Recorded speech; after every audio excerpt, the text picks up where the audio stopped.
بسم الله الرحمن الرحيم. السلام عليكم ورحمة الله وبركاته. أقياري waxaad ku soo dhawaataan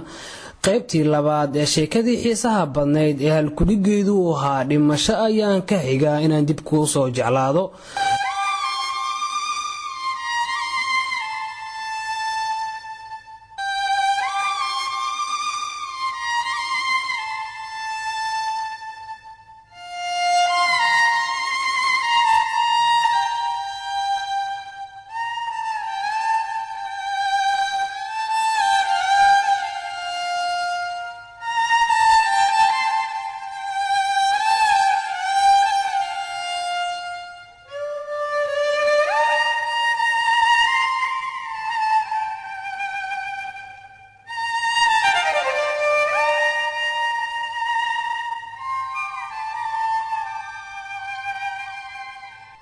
ridwaan markii ay qabsatay dhacdadii murugada lahayd isla markii ma uusan wicin saaxiibtii Anisa waxa uu ka xishooday inuu dhaho waa lay dhacay waxa uu ka baqayay inay Anisa u aragto inuu been u sheegayo ama uu doonayo inuu lacag been abuur ka qaato muddadii ridwaan xishoodka uu la aamusnaa waxa akirantay xaaladii gabadhii Anisa markii ay waayday ridwaan waxa la soo darastay walwal iyo walbahaar habeen kasta waxay ka fakartaa xaaladda ridwaan iyo qaabka uu ku nool yahay waxa la gaaray xilligii imtixaanada dugsiyada sare ee magaalada Muqdisho Anisa waxay maraysay galaaska ugu dambeeya haddii ay imtixaanka ku baasto waxay ka qalin jebinaysaa dugsiga sare waalidka Anisa waxa uu diyaariyay in waxbarasho loogu diro dalka Pakistan nasiib darro Anisa kuma aysan baasin imtixaanadii oo waa ay ku dhacday sanadkii ugu dambeeyay Anisa qalbigeeda waxa mashquuliyay jacayl macallimiintii iskuulka markay saxayeen maadooyinka Anisa warqadaheeda waxa ku qornaa sida tan Ridwaan I love you maxaa kugu dhacay miyaad nacday haddii aad nooshahay telefoonka guriga iga soo wac waa ku dhima rabaa macaane iga soo gaar adiga ayaan ku ildaranahay noolaha dhamaantood nololka wadane nasibku yasiyo waxa tahay naftaydii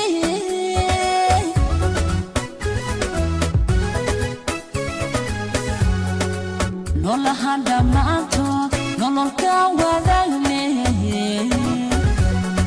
nasibku yasiyo waxa tahay naftaydii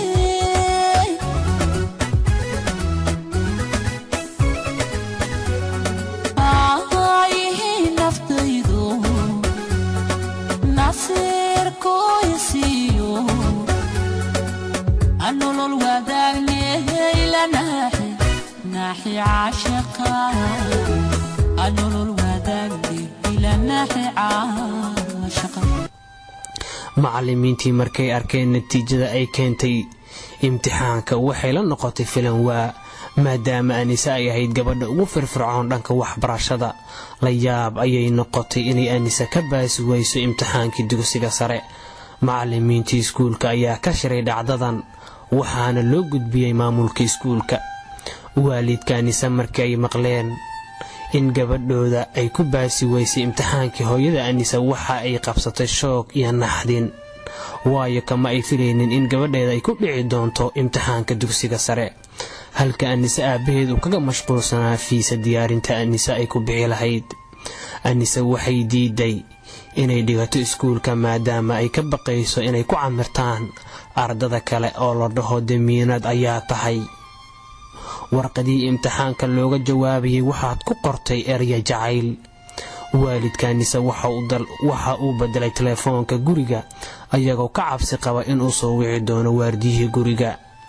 maalmihii la bedelay rabay telefoonka ayaa waxa soo hadlay Ridwaan waxa uu soo wacay telefoonka guriga Ridwaan ayaa codsaday in telefoonka lagu dhiibo Aniso si uu la hadlo Ridwaan ayaa la weydiiyay qofka uu yahay waxa uu sheegay inuu yahay macallin kamid ah macallimiinteeda dugsiga sare oo doonayo inuu gabadha dhiirageliyo oo ay noqoto mid waxbarashada ku firfircoon waalidka Anisa way aamineen warka Ridwaan waxayna waceen Anisa ayagoo oranaya waxa ku soo wacay mid kamid ah macallimiinta dugsiga sare anisa ciil ay u qabto macallimiinta ayay tiri imtixaankii ayay igu rideen miyay haddana isoo wacayaan ma la hadlayo mana doonayo ee telefoonka ku damiya anisa ma oga fursadda qaaliga ah waa fursad dahabi ah haddii ogaan lahayd ruuxa soo wacaya maalinkaa nolosheeda way iftiimi lahayd qalbigeedana waa u xasili lahaa murugada haysana waa ay ka yara degi lahayd wayna kala warqaadi lahaayeen gacaliyaheeda qaaliga ah waalidka anisa ayaa ku yiri Ridwaan ayaga u malaynaya macallinka iskuulka macallin gabadha way yara hurdaysaa habeen dambe xiliyadan oo kala soo wac telefoonka waan iska bedeli doonaa insha Allah nambar cusub ayaan qaadanay ee qoro macallin kan aad hadda nagala hadlaysid waxaa nagu dhibay dhalinyaro aan wanaagsanayn macallin waad mahadsan tahay sida aad gabadha u dhiirigelisay assalaamu calaykum ayaa lagu salaamiyay macallinkii Ridwaan aad buu u farxay sida nasiibka u leeyahay iyo inuu ka war helo in telefoonka guriga la bedeli rabo wuxuu go'aansaday inuu habeenka xiga uu soo waco anisa laakiin nasiib xumo ayaa dhacday Ridwaan waxa uu soo wacay xilligii ay ballamiyeen waalidka waayo haddii ay uu ka soo hormari lahaa balanta waalidka anisa waxay u fahmi lahayd inay meesha far ku godan tahay amisa aysan ahayn waxa soo wacaya macallinkii markii uu soo wacay waxa qabtay anisa hooyadeed Ridwaan si xushmad iyo sharaf ay ku jirto ayuu u salaamay waalidka anisa kadib waxa uu ka codsaday inuu la hadlo gabadha waxa loogu dhiibay anisa farxad darteed ayay la aamus weyday ayada oo qaylinaysa ayay hal mar la soo booday aboowe macaane gacaliye ma noolayd intay joogtaa waan ku xiisay intaa oray marka isku daba xijisay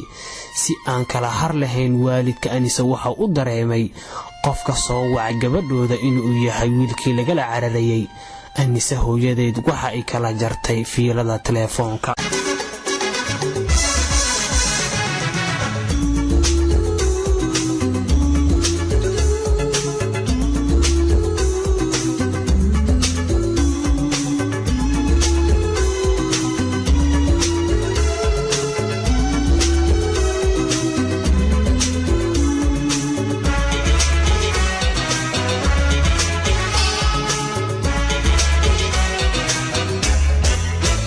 anisa waxa ka tambadiyay jacaylka ay u qabtay Ridwaan waxay fahmi wayday qorshaha sirta ah oo uu watay Ridwaan waxayna ka dhigtay qorshihii guul darro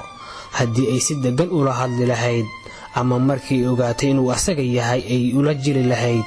inuu yahay mid kamid ah macallimiintooda xiriirkooda wax uunbaa ka soo bixi lahaa anisa habeenkii waa la jirdilay ciqaab adag ayay la kulantay dhanka waalidka ah dil kasto anisa loo geysta ma ahayn mid wax u dhiba ayada laakiin waxa uu noqon jiray mid ay ku sii jeclaatay Ridwaan waliba si laab ah waxayna la kulantay ciriiri xagga nolosha ah waxa la xadiday waqtiyada ay wax cunto maadaama waalidka uu arko in dharagta ay kibir ka keentay gabadhooda habeenkii cashada ay cunto waa loo diiday sidoo kale waxa la xadiday xilliyada ay qolka jiifato ayadoona inta badan qolka kor looga soo xiri jiray guriga anisa ay degan yihiin wuxuu ahaa guri qurux badan una dhisan sida guryaha boqorada oo kale una camiran sida guryaha carabta oo kale waa guri daaqadihiisa ay ka samaysan yihiin miraayado habeenkii saqdhaxa markii la gaaray anisa waxay jibisay miraayada waxayna ka booday daaqada balse nasiib darro anisa waxa galay jajabkii dhalooyinka anisa waxa ka go'an silacaan cusub ee nolosheeda ku soo kordhay in uu mar aan ay ka baxdo laakiin hal dhib ayaa haysata anisa oo ah inaysan garanaynin halka ugu hagaagtay inankii Ridwaan ahaa intii aysan ka boodin daaqada anisa waxay u reebtay waalidkeeda fariin u qornay sida tan hooyo iyo aabbo waxaan ka baxsanayaa siriciina iyo xasinimadiina waxaad tihiin cadowga noloshayda waxaan raadsanayaa nololtiina ka wacan waxaan ahay qof qaangaar ah kala garanaya waxa u fiican iyo waxa u daran waxaan raadsanayaa gacaliyayga Ridwaan haddii aan waayo Ridwaan noloshayda laba mid ayay noqonaysaa in aan isdilo iyo in aan guursado niman kale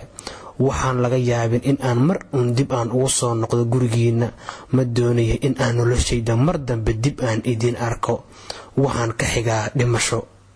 dhegeystayaal intaasi haynoo joogto qaybtii labaad ee sheekadii xiisaha badnayd halkudhigeedu u ahaa dhimasho ayaan ka xigaa in aan dib u soo jeclaado